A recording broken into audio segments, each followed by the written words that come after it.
Magandang araw po muli mga kabisyo. Nagbabalik po muli tayo para sa ating panibagong video. At sa video ito ay magte-texture tayo ng ating box. Yan po yung ating mga box. Bali na hilamusan na natin yan ang ating flexiband. Kumbaga yan ay ang pinaka-primer natin. Yan.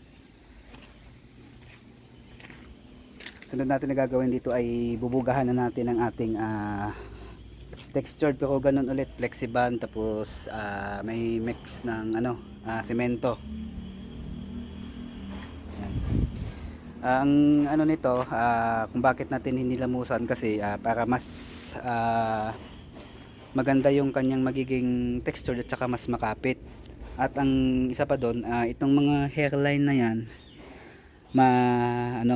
mapepenetrate ng ating flexiband, kasi kung diretso buga na tapos pag manipis hindi talaga siya inaabot ng ating texture, kaya kailangan muna hilamusan gamit ang roller pang natin pang dito pang primer. Ayan. Ngayon ang gagawin natin ay magtitimpla tayo ng ating panibagong flexiband para dun sa pangbuga natin. Ito. Ayan. Bali ito kanina may natira tayo ditong flexiband. Ayan. Malabnaw siya mga kabisyo. Bali dadagdagan natin ng semento at saka hahaluin. Ang nito, timpla nito ay depende dun sa sa yung ma-estimate nyo naman yung labnaw o lapot niya na kaya siyang ibuga ng compressor. Kanina tinimpla natin yung panghilamos doon sa ating box ay medyo malabnaw siya, pero dagdagan ng kaunting yon para medyo buo-buo siya ng konti pag tumama maibuga na sa box. Kasi pag masyadong basa, ang tendency pag buga niya sa box ay nagpa-flat agad siya, kumbaga parang mawawala na yung kanyang textured. Okay mga kabisyo, mag-mix muna tayo ng ating flexiband gamit itong ating yan, may DIY tayo na pang mix, yan, gamit ang ating barena. Okay, maghahalo muna tayo mga kabisyo na.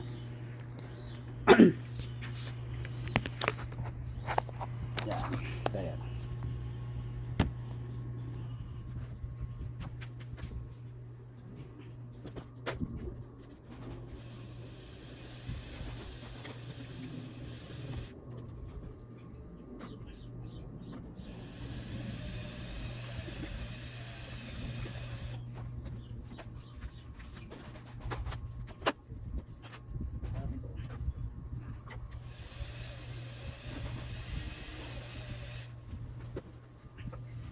Lagyan ng ating flexiband para makinig ba.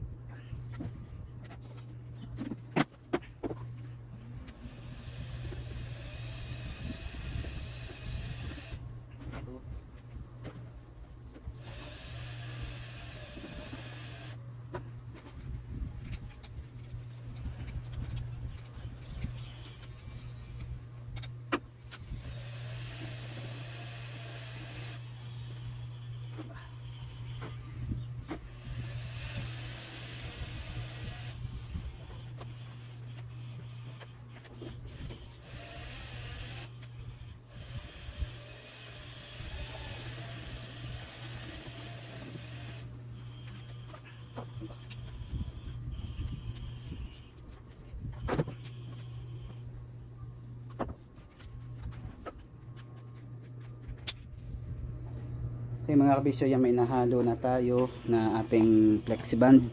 Yan. Sama semento, ayan. Sa akin ganyan yung lapot ng timpla ko. Pero sa iba may nakikita kong timpla nila mas malabnaw pa dito.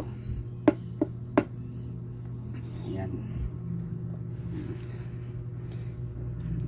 Alam niyo naman yung kabisyo, pag halimbawa na malapot tapos hindi kayang ibuga. Kung halimbawa naman na talagang malapot siya tapos habang ginagamit o binibuga nyo sa inyong box, dagdagan na lang ng flexiband para lumabnaw ng konti.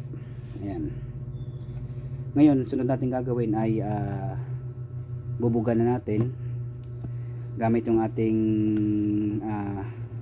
hopper gun at saka yung ating ito, compressor. Ayan. Ayan. Kunin muna natin yung ating hopper gun.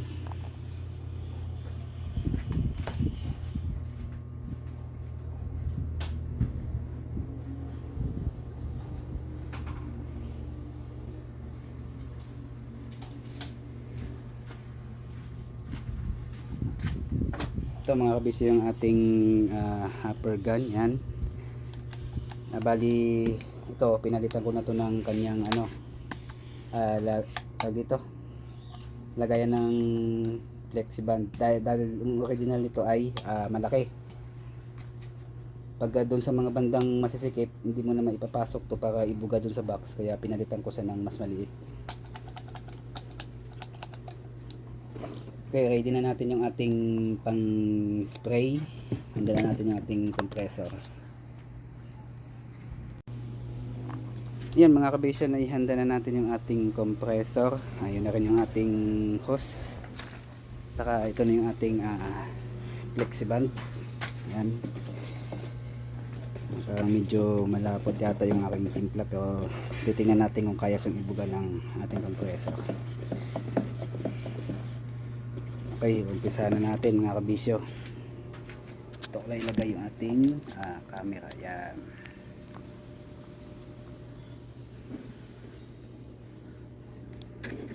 Tumba.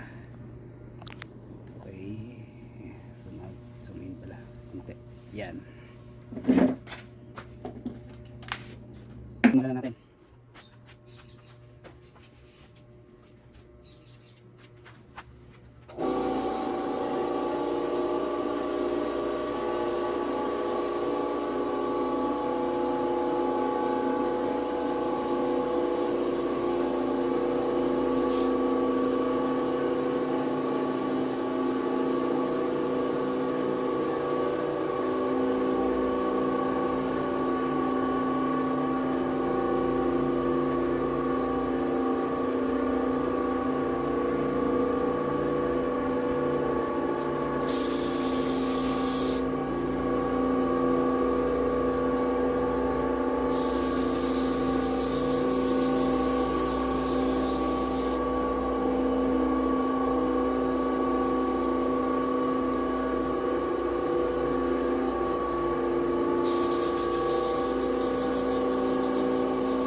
Kabisyo, medyo malapot yung timpla natin. Lagdagan natin ng konting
Okay mga kabisyo, barado. Laging nababara yung ating ano, kailangan natin salain. May mga buo-buo pa rin eh. Okay, round 3 tayo mga kabisyo. Laging nagbabara, sana hindi na magbara.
Okay mga kabisyo, hanggang dito na lang yung ating pag-textured ang video natin. Ayan, papakita ko lang sa inyo yung ating box. Yan, textured nya. Basa-basa pa siya. Yan na kasi ganong init. Yan.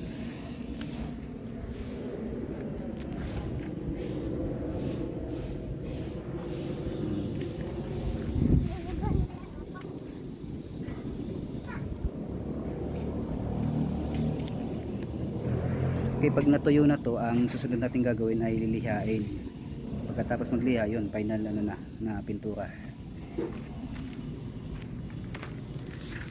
Okay mga kabisyo, hanggang dito na lang yung ating video. Ayan to, may ite-texture pa tayo. Baka bukas na to. Okay, maraming salamat. Hanggang sa muli. Yun lamang mga kabisyo.